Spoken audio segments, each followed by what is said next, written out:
మిత్రులారా, ఇప్పటివరకు మనము ఖమ్మం కిల్లా గురించి 1, 2 పార్ట్ 1, పార్ట్ 2 చేశాము.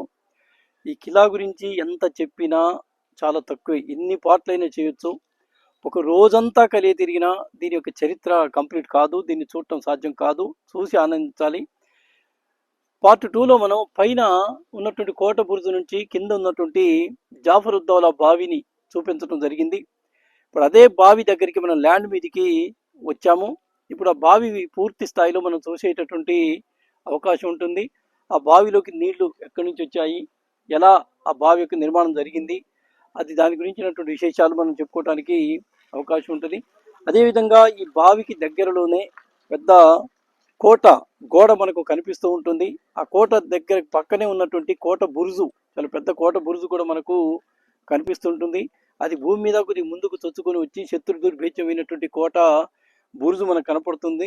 అదే ల్యాండ్ మార్క్ మీద డైరెక్ట్గా ఇదే కోట మనకు ఆ శివాలయానికి వచ్చేటటువంటి దారి దగ్గర ఉన్నటువంటి కోట ముత్యాలమ్మ దేవాలయం వరకు, దాని పక్కనే ఉన్నటువంటి నరసింహస్వామి, లక్ష్మీ నరసింహస్వామి దేవాలయం ఒకటి ఉంటుంది. అక్కడి నుంచి మెయిన్ గేట్ వరకు కూడా ఈ కోట గోడ మనకు కనపడుతుంది. అదేవిధంగా ఈ కోట గోడ ఇక్కడే ఎండ్ అయ్యేటట్టు అవకాశం ఉంది. ఈ గోడ కొంత శిథిలం కావటం వల్ల పర్యాటక శాఖ వాళ్ళు దీన్ని కొత్తగా కోటగోడని నిర్మించడం జరిగింది.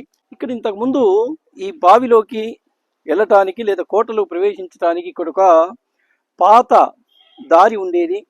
ఈ దారి లోపలికి వెళ్ళాలి అంటే మనం వంగి వెళ్ళాల్సినటువంటి పరిస్థితి ఉండేది. దాని ఇటీవలి కాలంలో జరిగింది రిపేర్లలో ఈ దారిని టోటల్గా క్లోజ్ చేశారు. క్లోజ్ చేసి అవతల నుంచి గోడ పక్క నుంచి ఒక కొత్త మార్గాన్ని ఏర్పాటు చేయడం అనేది జరిగింది. ఇది వంగిపోవటం వల్ల కొద్ది ఇబ్బందులు కూడా ఉన్నాయి. పైన రాళ్ళు కూడా నెత్తికి కొత్త వాళ్ళు వచ్చినట్టయితే తలిగే అవకాశం కూడా ఉంది. కాబట్టి ఈ దారిని క్లోజ్ చేసి ఇటు బోర్డు దగ్గర నుంచి ఒక కొత్త దారి, ఆ కోట గోడ పక్క నుంచి కొత్త దారిని ఏర్పాటు చేశారు. ఇక్కడే కొత్తగా ఏర్పాటు చేసినటువంటి గోడ శిథిలావస్థలో ఉన్నటువంటి పాత గోడని తీసేసి పర్యాటక శాఖ వాళ్ళు కొత్త గోడని నిర్మించారు. ఇది మన జాఫర్ ఉద్దౌలా బావిలోకి ప్రవేశిస్తున్నటువంటి ప్రధాన ద్వారం. ఇది ఈ ప్రధాన ద్వారము. ఈ ద్వారం దగ్గర నుంచి కొత్తగా మెట్లని కూడా ఏర్పాటు చేశారు. కొత్తగా పార్కింగ్ సౌకర్యాలు, అదేవిధంగా ఇటు కూడా గడ్డి సౌకర్యాలు కల్పించారు. ఈ కోట గోడ పక్క నుంచి కొత్తగా దారి ఏర్పాటు చేయటం కూడా జరిగింది. ఇలా మనం ముందుకు పోయినట్లయితే ఈ బావి లోపలికి ప్రవేశించడానికి అవకాశం ఉంటుంది. ఇక్కడి నుంచి మనం చూసినట్లయితే ఈ బావి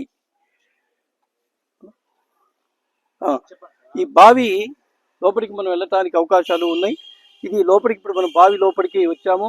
ఇదంతా పర్యాటక శాఖ వాళ్ళు ఇటీవల కాలంలో పర్యాటకుల యొక్క కోసం చేసినటువంటి సౌకర్యాలు, చాలా అద్భుతమైనటువంటి సౌకర్యాలను ఏర్పాటు చేశారు.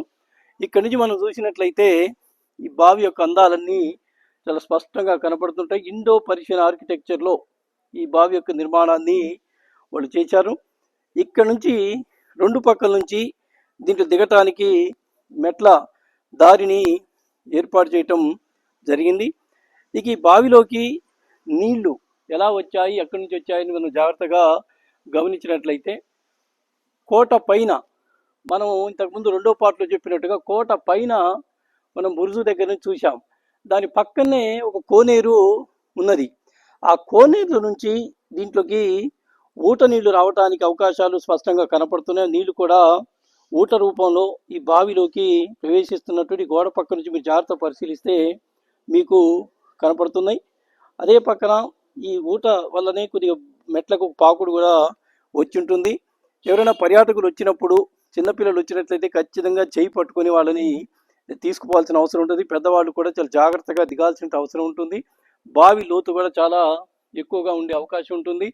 ఇటు పైన మనం కొండను చూసినట్లయితే చాలా ఎత్తుగా ఉన్నటువంటి కొండ, దాని మీద పైన పడ్డటువంటి జాలువారినటువంటి నీళ్లు కిందికి జాలువారి ఈ జాఫర్ ఉద్దౌలా బావిలోకి రావడానికి అవకాశం ఉంది.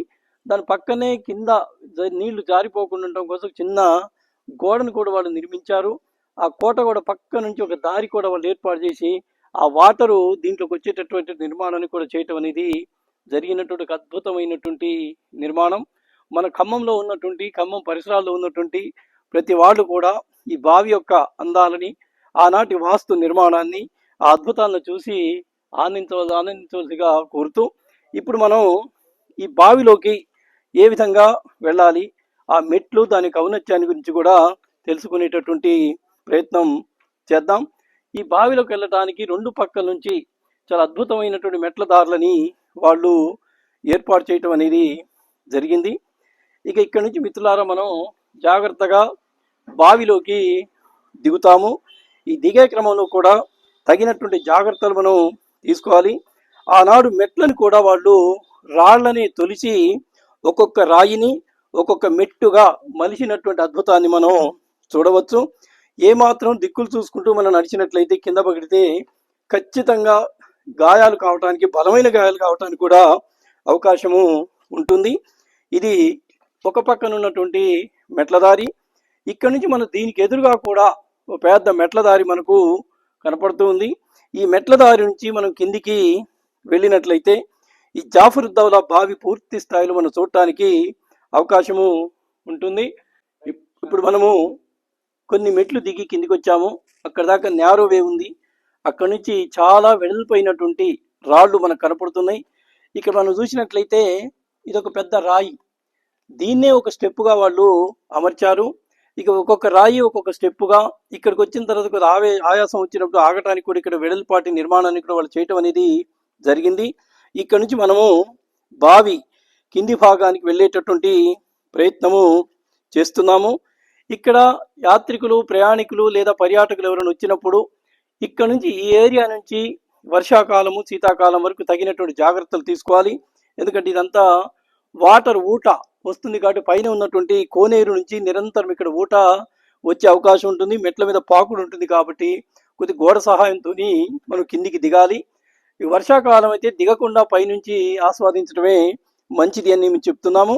అదేవిధంగా ఇక్కడ నుంచి మనం చూసినట్లయితే ఇక్కడ వరకు ఇటు నుంచి వచ్చిన మెట్ల దారి, ఇటు నుంచి వచ్చినటువంటి అంటే రైట్ లెఫ్ట్ ఈ రెండు మెట్ల దారులు ఇక్కడ ఎండ్ అయిన తర్వాత ఇక్కడ బావిలోకి వెళ్ళడానికి ఒకే మార్గం నుంచి బావిలోకి వెళ్ళడానికి అవకాశం ఉంది.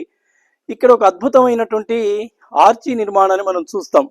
ఆ ఆర్చి ఏంటంటే పైన బండలతోని వాళ్ళు స్లాబ్గా ఏర్పాటు చేసి కింద మోపుగా కూడా ఒక బండను పెట్టి బండల్ని కింది దాకా పేర్చినటువంటి ఒక అద్భుతమైనటువంటి ఒక సొరంగ మార్గం లాగా గొప్ప నిర్మాణాన్ని వాళ్ళు చేసినటువంటి ఒక అద్భుతాన్ని మనం ఇక్కడ చూడొచ్చు.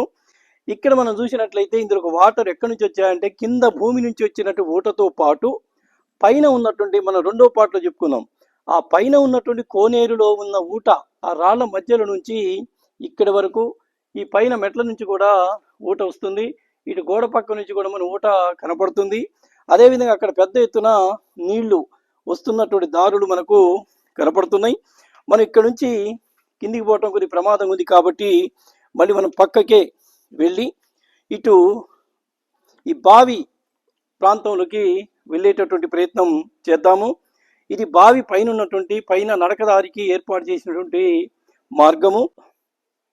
మిత్రులు ఇక్కడ మనం చూసినట్లయితే ఆ బావి యొక్క గోడల నుంచి వాటరు జలధార అక్కడి నుంచి మనకు కనపడుతుంది.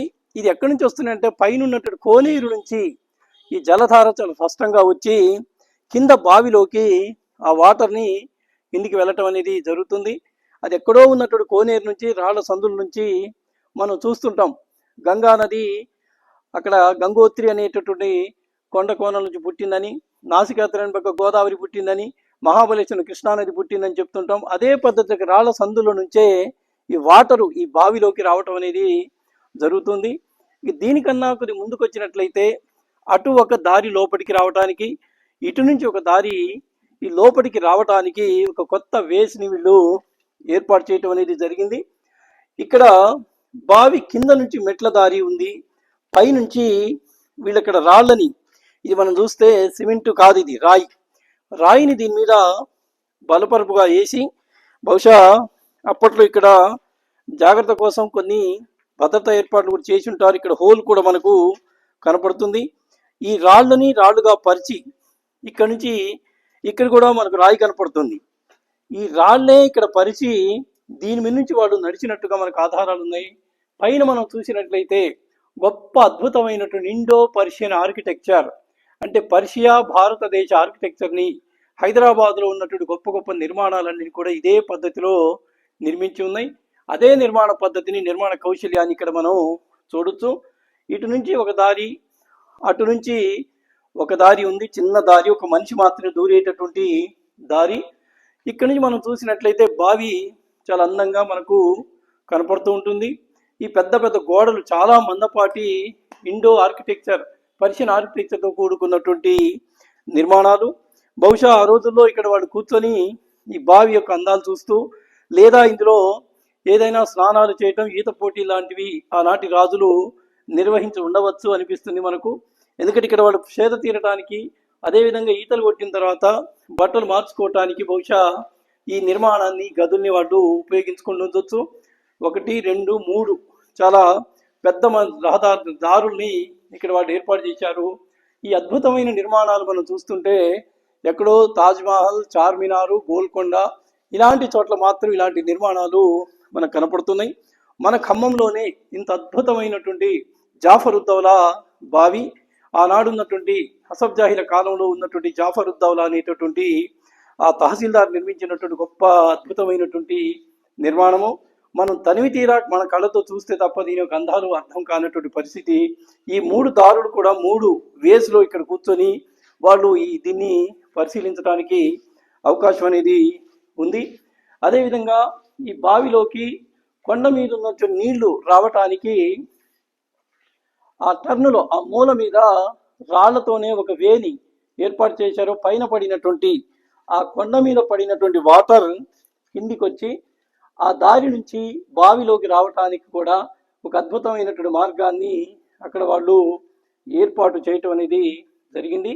ఇంకా మనం ముందుకి ఇక్కడ మనం చూసినట్లయితే ఆ రోజుల్లో బహుశా ఏదన్నా దీపాలు లాంటివి ఇందులో పెట్టి ఉండవచ్చు. ఈ నిర్మాణం కూడా చాలా చిన్న నిర్మాణమైన అద్భుతమైనటువంటి కళతో కూడుకున్నటువంటి నిర్మాణాన్ని వాళ్ళు ఇక్కడ ఇదొక వేగా, ఇదొక దీపంగా, ఇదొక దీపదారిగా మనం అద్భుతాలు చూడటానికి అవకాశాలు ఉన్నటువంటి అద్భుతమైనటువంటి నిర్మాణాలు, ఇండో పర్షియన్ ఆర్కిటెక్చర్లో ఉన్నటువంటి నిర్మాణాలు. అదేవిధంగా ఇక్కడ ఆనాటి శిల్పుల పనితనానికి ఒక పుష్పాన్ని కూడా, ఒక దీపం లాగా పుష్పాన్ని కుండిలో ఉన్నటువంటి ఒక పుష్ప చెట్టు లాగా వాళ్ళు నిర్మాణం చేశారు.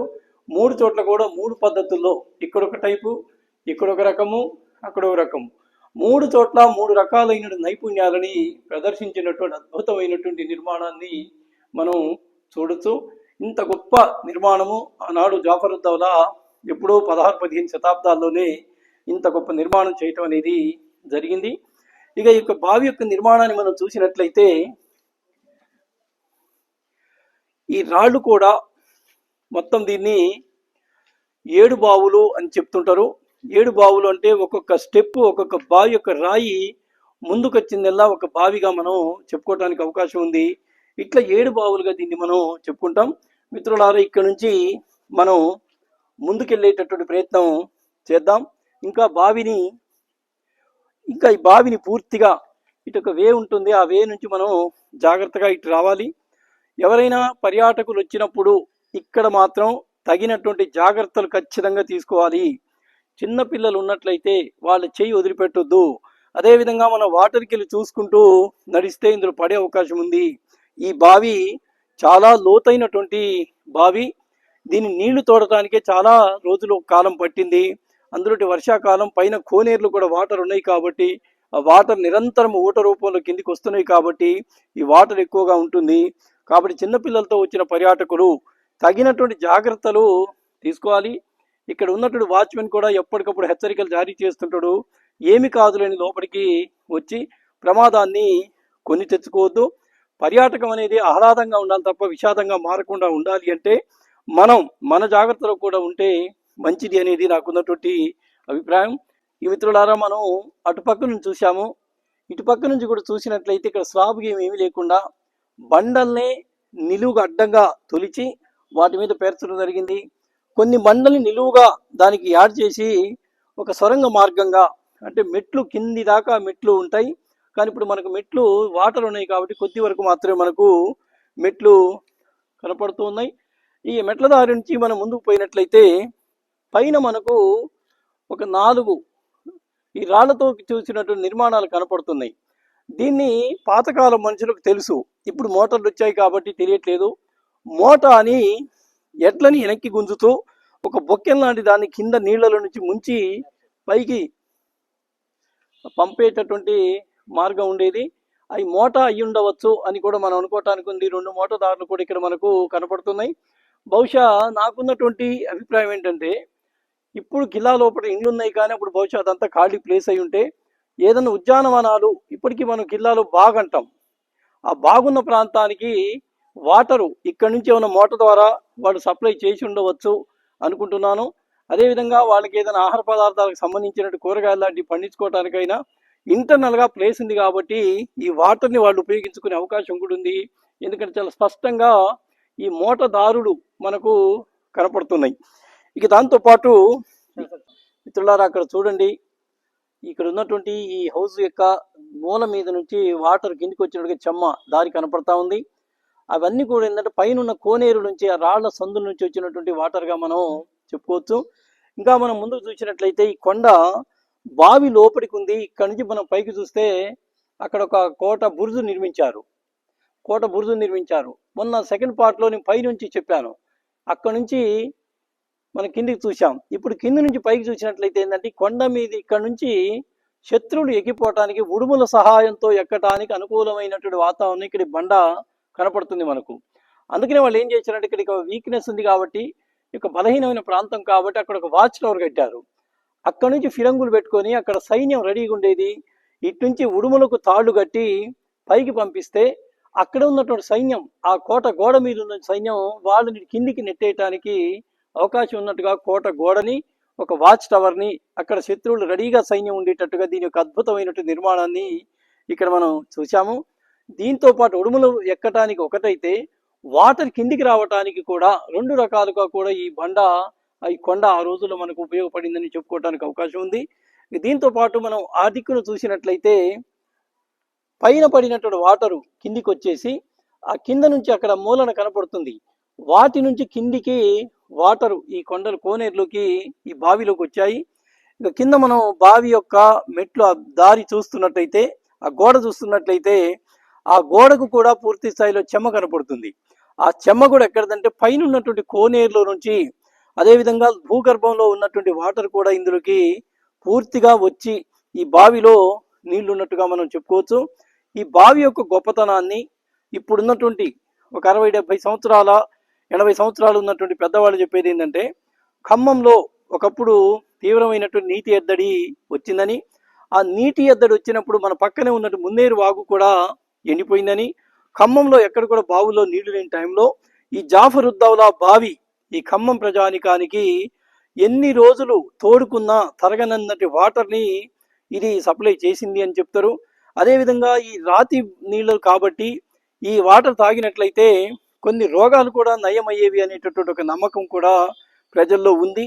ఆనాటి పూర్వీకులు, పాత మనుషులు చాలామంది ఏదైనా దీర్ఘకాలికమైన వ్యాధులు, అంటు రోగాలు వచ్చిన వాళ్ళు కూడా ఈ వాటర్ని తాగి వాళ్ళ యొక్క రోగాలు నయం చేసుకున్నారని, ఈ వాటర్ ఆయుర్వేదానికి కూడా ఉపయోగపడాయని ఇక్కడ ఉన్నటువంటి పూర్వీకులు, పెద్దలు మనం చెప్తుంటే వింటాం అనేది జరుగుతున్నటువంటిది.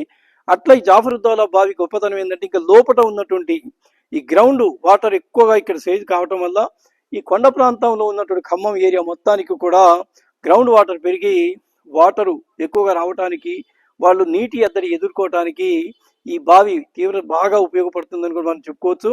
బహుశా ఈ బావి లోతుకుంది కాబట్టి దీనికి దగ్గరలో ఉన్నటువంటి మనకు ఈ కోటకు తూర్పు సరిహద్దుల్లో ఉన్నటువంటి మనకు లకారం చెరువు ఉంది. ఆ చెరువు వాటర్ కూడా ఇందులోకి ఏమైనా ఊటగా వచ్చే అవకాశాలు కూడా మనకు కనపడుతున్నాయి. అందుకే ఈ బావి మే నెలలో కూడా ఎట్టి పరిస్థితిలో ఎండిపోవడానికి అవకాశం లేదు. ఇది ఎప్పుడు నిరంతరము నీళ్లతో కలకలాడుతూ ఉన్నటువంటి బావి కాదు. పర్యాటకులు వచ్చినప్పుడు ఏంటంటే కొద్దిగా జాగ్రత్తగా పగటిపూటనే రావాలి. పిల్లలతో వచ్చినట్లయితే జాగ్రత్త వాళ్ళని పట్టుకోవాలి. ఆ మహనీయుడు జాఫరుద్దౌలా ముందు చూపుతో నిర్మించినటువంటి ఈ బావి ఇలా ఖమ్మం ప్రజలకు ఎంతగానో ఉపయోగపడుతుంది. అదేవిధంగా ఆ రోజుల్లో వాళ్ళు వాటరు కోసం ఉపయోగించుకున్నారు. ఆ తర్వాత వాళ్ళు స్నానాలు చేయటానికి, అదేవిధంగా ఈత పోటీ లాంటివి నిర్వహించుకోవటానికి కూడా నిర్వహించి ఉండొచ్చు. అందుకనే గొప్ప నిర్మాణాన్ని కూడా చేసి అక్కడి నుంచి వాళ్ళు దీన్ని చూసి ఆనందించడానికి కూడా అవకాశం ఉన్నటువంటి బావి. ఇలాంటి బావులు మనకు హైదరాబాద్లో ఉన్నట్టు కుతుబ్ షాహీల బావులుగా మనం చెప్పుకుంటున్నాం.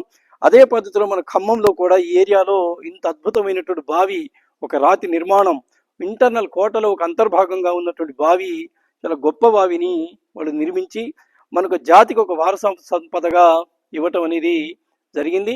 ఎక్కడ చూసినా మొత్తం రాళ్లతో నిర్మించినటువంటి అద్భుతమైన నిర్మాణాలే ఇక్కడ మనకు కనపడుతున్నాయి. కాబట్టి పర్యాటకులు దీన్ని చూసి ఆనందించి మన యొక్క వారసత్వ సంపదని అభినందించాలని, గుర్తించాలని కోరుతున్నాను. మనకు హైదరాబాద్లోని బన్సిలాల్పేటలో కూడా ఇలాంటి బావి ఒకటి ఉంది. సరే, ఆ బావి అంతా ఇది గొప్పది కాకపోయినా అంతటి సౌందర్యంతో కూడుకున్నటువంటి, నిర్మాణంతో కూడుకున్నటువంటి బావి ఇది. సరే, దాని స్థాయిలో అది ఉంది. ఇది కూడా ఒక అద్భుతమైనటువంటి బావి. తగిన జాగ్రత్తలు తీసుకొని ఖచ్చితంగా పర్యాటకులు ఈ బావిని సందర్శించాలి. ప్రభుత్వం కూడా చాలా లక్షలాది రూపాయలు ఖర్చు పెట్టి మన పర్యాటకుల కోసం ఇట్లాంటి ఏర్పాటు చేశారు. కాబట్టి చిన్నపిల్లలు కూడా ఈ మెట్ల బావు, ఈ నిర్మాణాలు, మన పూర్వీకుల యొక్క నిర్మాణాలు, వాటర్ని ఎట్లా వాళ్ళు పొదుపు చేశారు, ఎట్లా వాడుకున్నారు, ఈ రోజున చెక్ డ్యామ్లు మనం నిర్మిస్తున్నామని చెప్తున్నాం. ఆ చెక్ డ్యాములు ఆ రోజునే ఏ పద్ధతిలో వీళ్ళు వాటర్ని స్కేర్ చేశారనేటువంటి విషయాన్ని కూడా మనం తెలుసుకోవడానికి అవకాశం ఉన్నటువంటి గొప్ప బావి. ఆనాటి తహసీల్దార్ జాఫరుద్దౌలా నిర్మించినటువంటి బావి కాబట్టి దీనికి జాఫరుద్దౌలా మెట్ల బావి అనేటటువంటి పేరు కూడా మనం పెట్టుకోవటం అనేది జరిగింది. మిత్రులారా, మనము బావి లోపలి భాగం నుంచి పై భాగానికి వచ్చాము. ఇక్కడ ఈ చిన్న గోడ మీద కూడా ఇటు పక్కన ఉన్నట్టుగా రైలింగ్ను భద్రతా ఏర్పాటు చేస్తే బాగుంటుంది. ఎందుకంటే అక్కడ వెహికల్స్ పెట్టి వచ్చే లోపల చిన్నపిల్లలు ఉరికి రావడానికి కూడా అవకాశం ఉంది. కాబట్టి ఇక్కడ కొద్ది చిన్నపాటి భద్రతా ఏర్పాటు చేస్తే బాగుంటుంది అనిపిస్తుంది.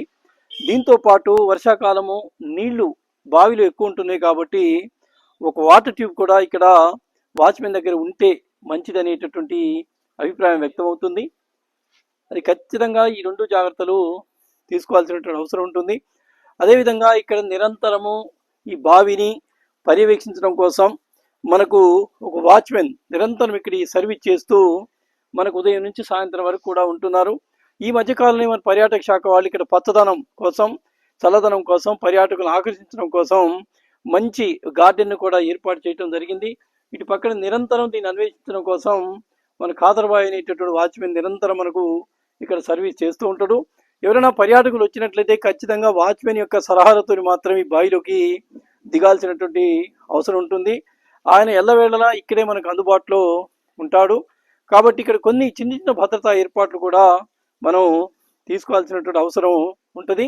అదేవిధంగా ఇంతకుముందు మనం చెప్పుకున్నట్లుగా ఇక్కడ కొండ మీద నుంచి పడినట్టు వాటరు కింద నుంచి రావడంతో పాటు ఇది ఇంతకు ముందు ఉన్నటువంటి, నేను ఇంతకు బయట నుంచి చెప్పాను, ఇదొక పాత దారి.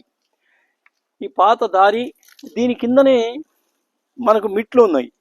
ఈ మెట్లు నుంచి కిందికి రావడంతో పాటు ఇటు నుంచి పడినట్టు వాటర్ ఈ బావిలోకి రావడానికి కింద పైనుంచి ఒక వేని, ఒక దారిని కూడా వీళ్ళు ఏర్పాటు చేసినటువంటి సందర్భాన్ని మనం చూడొచ్చు. ఇది ఒక బ్రిడ్జిగా మనకు కనపడుతుంది. ఇటు పక్క మెట్లుంటాయి, ఇటు పక్క బావి ఉంటుంది, కింద నుంచి దారి ఉంటుంది. ఇప్పుడు మనం నిలబడినటువంటి ప్రాంతంలోనే కింద వాళ్ళు ఒక మహల్ని వాళ్ళు నిర్మించినటువంటి సందర్భాన్ని కూడా మనం చూస్తాం. నాకు పాత దారి అని ఇంతకుముందు చెప్పాను. ఇదే దారి గతంలో ఒక 5-6 నెలల క్రితం వరకు ఇదే పాత దారి నుంచి జనసంచారము, ప్రయాణాలు జరిగేవి. ఇక్కడ ఒక చిన్న దారి ఉంది. ఇక పర్యాటకులకు ఆటంకంగా అవుతుందనేటువంటి ఉద్దేశంతో ఈ దారిని మూసేసి ఈ కొత్త దారిని, ఈ కోట గోడ పక్క నుంచి కొత్త దారిని కూడా వాళ్ళు ఏర్పాటు చేశారు. అందుకనే పాత దారి నుంచి వచ్చి అక్కడి నుంచి అటుపోవటం, ఈ కొత్త టోటల్గా మూసివేయటం అనేది కూడా జరిగింది. ఇక్కడ మనం జాగ్రత్త చూస్తే ఇక్కడ కొండ మీద నుంచి వచ్చినటువంటి వాటర్ని కిందికి వేస్ట్గా బజార్లోకి పోనీయకుండా అడ్డుకోవడం కోసం అక్కడ ఒక చిన్న గోడ కట్టారు. ఆ గోడ నుంచి తాకినటువంటి నీళ్లు కిందికి వచ్చి ఈ కాలువలో నుంచి, ఈ కొండ పక్క నుంచి మనకు కాలువ కనపడుతుంది, ఈ కాలువలో నుంచి మళ్ళీ బావిలోకి డైరెక్ట్గా వెళ్ళటానికి ఒక మంచి మార్గం. పైనుంచి కొండ మీద నుంచి పడిన వాటరు అక్కడ నుంచి డైరెక్ట్గా ఆ కోటబుర్ల దగ్గర నుంచి కూడా లోపల నుంచి కిందికి డైరెక్ట్గా బావిలోకి వెళ్ళేటటువంటి నిర్మాణము ఇక్కడ మనం చూస్తున్నాం. ఈ మధ్యకాలంలోనే ఈ పర్యాటక శాఖ వాళ్ళు అద్భుతమైనటువంటి నిర్మాణాలన్నీ కూడా వాళ్ళు ఒక పార్కింగ్ని కూడా ఏర్పాటు చేశారు. ఇక్కడ కూడా ఒక పార్కింగ్ చాలా చక్కగా ఉంటుంది. సాయం సంధ్య వేళ ఇక్కడికి వచ్చి పిల్లలతోని జాగ్రత్తలు తీసుకుని ఆడుకోవటానికి మంచి అవకాశాలు కనపడుతున్నాయి. ఇక్కడ నుంచి కొండ ప్రాంతం మీదకి మనం జాగ్రత్తగా చూసినట్లయితే ఇక్కడ నుంచి ఉడుములు ఆ రోజుల్లో పంపడానికి కూడా అవకాశం ఉన్నట్టుగా మనకు కనపడుతుంది. అందుకే తగినటువంటి ఏర్పాటుతో అక్కడ కోట బురుజును కూడా ఒక బలమైనటువంటి బురుజును అక్కడ వాళ్ళు నిర్మించడం అనేది జరిగినటువంటి విషయం మనం చూడొచ్చు. ఇప్పుడు మనం నడుస్తున్నది కోట యొక్క పాత దారి. ఈ పాత దారి నుంచి ముందుకెళ్ళినట్టయితే అవతలికి పోవటానికి దారి ఉంది. కానీ ఇప్పుడు ప్రజెంట్ అది ఆ దారిని వాళ్ళు క్లోజ్ చేయటం అనేది జరిగినట్టు విషయాన్ని మనం గమనించాలి. ఇటు మనం చూసినట్లయితే బావికి ఉత్తరం పక్కన ఉన్నటువంటి గోడ కొద్ది శిథిలావస్థకు చేరుకోవటం వల్ల దాన్ని టోటల్గా తీసేసి ఈ పర్యాటక శాఖ రాష్ట్ర ప్రభుత్వము కొత్త గోడని ఇక్కడ నిర్మించడం జరిగింది. అదేవిధంగా పర్యాటకులు వచ్చిన వాళ్ళు, అదేవిధంగా వాచ్మెన్ కూడా ఉండటానికి ఒక షెల్టర్ని కూడా అదే పద్ధతిలో పాత టైపులోనే వాళ్ళకు షెల్టర్ నిర్మాణాన్ని కూడా చేశారు. ఏదైనా వర్షం వచ్చినా ఏ టైంలో అయినా వాచ్మెన్ అండ్ వచ్చిన అధికారులు కూడా ఉండటానికి అదొక గొప్ప నిర్మాణం ఇక్కడ మనకు కనపడుతుంది. దీంతో పాటు ఇక్కడ శిథిలమైనటువంటి గోడ స్థానంలో కొత్త గోడని కూడా ఈ తూర్పు పక్కన వాళ్ళు నిర్మించారు. అదే చారిత్రక ఔన్నత్యాన్ని కోల్పోకుండా ఈ గోడ యొక్క నిర్మాణము జరిగింది. దాంతోపాటు ఇక్కడ తగినటువంటి జాగ్రత్తలతో రైలింగ్ కూడా ఏర్పాటు చేశారు. అదేవిధంగా అటు ఫ్రంట్ సైడ్లో కూడా ఇలాంటి రైలింగ్ ఉంటేనే తగినటువంటి జాగ్రత్తలు ఉంటాయనేటటువంటిది అభిప్రాయాలు వ్యక్తమవుతున్నాయి. కాబట్టి ఇక్కడ ఈ గోడ అద్భుతంగా నిర్మించి అదేవిధంగా ఇటు నుంచి వాటరు చూడటానికి ఇటు జాగ్రత్తలతో తగినటువంటి నిర్మాణాలు చేయటం జరిగింది. ఇక్కడ నుంచి పైకి వెళ్ళటానికి కూడా ఒక మెట్ల దారిని ఏర్పాటు చేశారు. ఇది కూడా కొత్తగా ఈ నిర్మాణాలన్నీ ఈ తూర్పు దిక్కున ఉన్నటువంటి గోడ ఈ నిర్మాణాలన్నీ కూడా ఇటీవల కాలంలో కొత్తగానే రాష్ట్ర ప్రభుత్వము పర్యాటక శాఖ చేపట్టినటువంటి మనం చెప్పుకోవచ్చు. ఇక్కడ నుంచి మొదలుపెట్టి గోడ మొత్తం కూడా పాత గోడ శిథిలమైపోతే కొత్త గోడని నిర్మించినటువంటి ఆనవాళ్లు మనకు కనపడుతున్నాయి. ఇది ఈ బావి యొక్క ఎండింగ్లో ఉన్నటువంటి ప్లేస్లో ఇప్పుడు మనం ఉన్నాం. ఇక్కడ నుంచి బావి ఇక్కడి వరకు ఎండ్ అయిపోయింది. కోట గోడ కూడా ఇటు పక్క ఎండ్ అయిపోవటం అనేది జరుగుతూ ఉంటుంది. ఇక్కడ నుంచి కూడా మనం జాగ్రత్త చూస్తే ఉడుములు ఎక్కేయడానికి అవకాశం ఉన్నటువంటి ప్రాంతం కనపడుతుంది. అందుకే ఇక్కడ వాచ్ టవర్ చాలా బలమైనటువంటి కోట గోడని వాళ్ళు నిర్మించారు. దీంతో పాటు ఇంకొద్దిగా మనం ముందుకెళ్ళినట్లయితే ఇంకా నేను ఇందాక చెప్పినట్టుగానే ఒక అద్భుతమైనటువంటి నిర్మాణం కూడా మనకు కనపడుతుంది. అదేంటంటే ఈ కొండ మీద నుంచి పడినటువంటి వాటరు కిందికి వచ్చి ఈ ప్రాంతం నుంచి ఈ పైన పడినటువంటి వాటర్ ఈ ప్రాంతం నుంచి ఇక్కడ కిందికి వచ్చి ఇక్కడ నుంచి ఒక దారిని ఏర్పాటు చేశారు వాళ్ళు. ఈ దారిలో నుంచి ఈ బావిలోకి నీళ్లు పోవటానికి చాలా చక్కటి నిర్మాణాన్ని వాళ్ళు చేయటం జరిగింది. అంటే అటుపక్క నుంచి ఇటుపక్క నుంచి రెండు పక్కల నుంచి కూడా ఈ కొండ మీద పడినటువంటి వాటరు బావిలోకి పోవటానికి తగినటువంటి ఏర్పాట్లు చేశారు. ఎటు చూసినా ఒక పక్క చూస్తే మొత్తం గోడ లేకుండా రాయే మనకు గోడగా కనపడుతుంది. ఇటుపక్క మాత్రమే 3 పక్కల మాత్రమే గోడ నిర్మాణం, ఓ పక్క మొత్తం కూడా రాయే గోడగా ఇక్కడ పటిష్టమైనటువంటి నిర్మాణం మనకు కనపడుతుంది.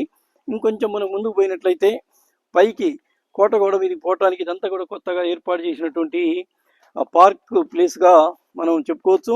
అదేవిధంగా తగిన జాగ్రత్తల కోసం ఇక్కడ రైలింగ్ కూడా ఏర్పాటు చేశారు.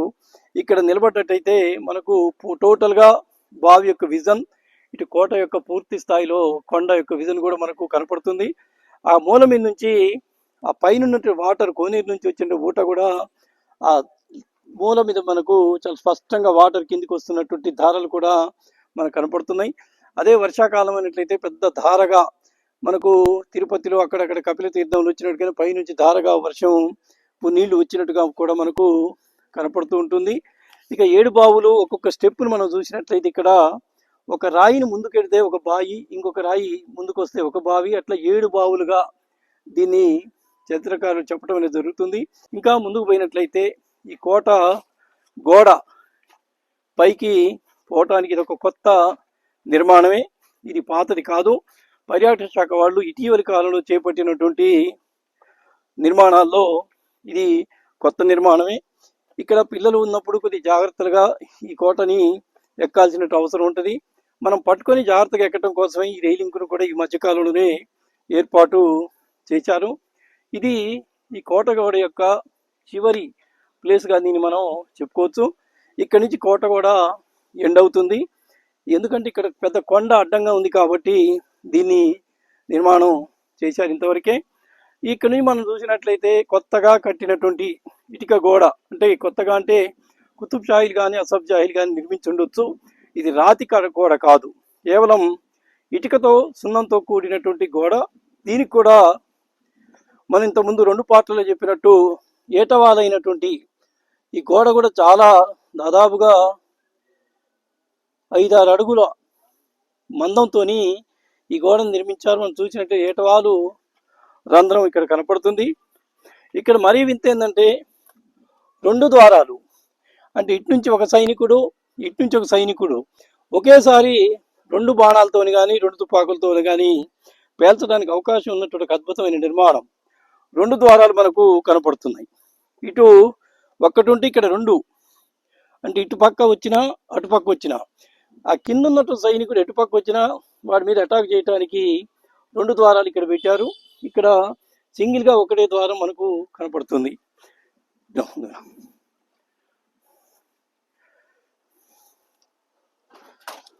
ఇక్కడ మళ్ళీ ఫిరంగి ఫోర్స్, ఫిరంగులు మోగటానికి ఉన్నటువంటి ఒక ఫోర్స్ను కూడా ఇక్కడ కిందెత్తున పెట్టారు. ఇది కోటగోడ యొక్క చివరిది. ఎందుకంటే ఇక్కడ నుంచి కొండ ఎత్తు పెరిగింది కాబట్టి ఇక్కడ నుంచి ఎండు చేయటం అనేది జరిగినటువంటి విషయాన్ని గమనించవచ్చు. ఇది ఫిరంగులు తోపులు పెట్టడానికి కొట్టడానికి ఉన్నటువంటి వే. దీని కాడ నుంచి మనం ముందుకెళ్తే ఇంకొక ఫిరంగి పేల్చడానికి కూడా ఉన్నటువంటి దారి. ఇవన్నీ కూడా తుపాకులు, చిన్న చిన్న వేస్ని ఏర్పాటు చేశారు. ఇది కోటగోడ యొక్క లాస్ట్. ఇది మనం చూసినట్టయితే ఇది క్రాస్గా ఎందుకుంది అంటే పైనున్న సైనికుడు గబక్కన ఎక్కొచ్చినా నెట్టడానికి ఈలుగా ఉన్నటువంటి ఒక క్రాస్ అయినటువంటి పద్ధతిలో. అదేవిధంగా ఇక్కడున్న సైనికుడు కనపడకుండా ఉండడం కోసం ఇది ఏటవాలుగా దీన్ని నిర్మించడం అనేది జరిగింది. అదేవిధంగా పైనున్న సైనికులు కూడా కింద వాడిని అటాక్ చేయడానికి కూడా ఏటవాలు రంధ్రం కూడా ఏర్పాటు చేయడానికి అవకాశం ఉన్నటువంటి పద్ధతిలో దీని యొక్క నిర్మాణము చేయటం జరిగింది. ఇక్కడ నుంచి కొండని మనం క్లోజ్గా చెప్పుకోవచ్చు. ఇక్కడ నుంచి ఇక్కడ దాకా ఒకవేళ శత్రు సైన్యాలు వచ్చినట్లయితే ఇక్కడ నుంచి వాళ్ళు ఉడుము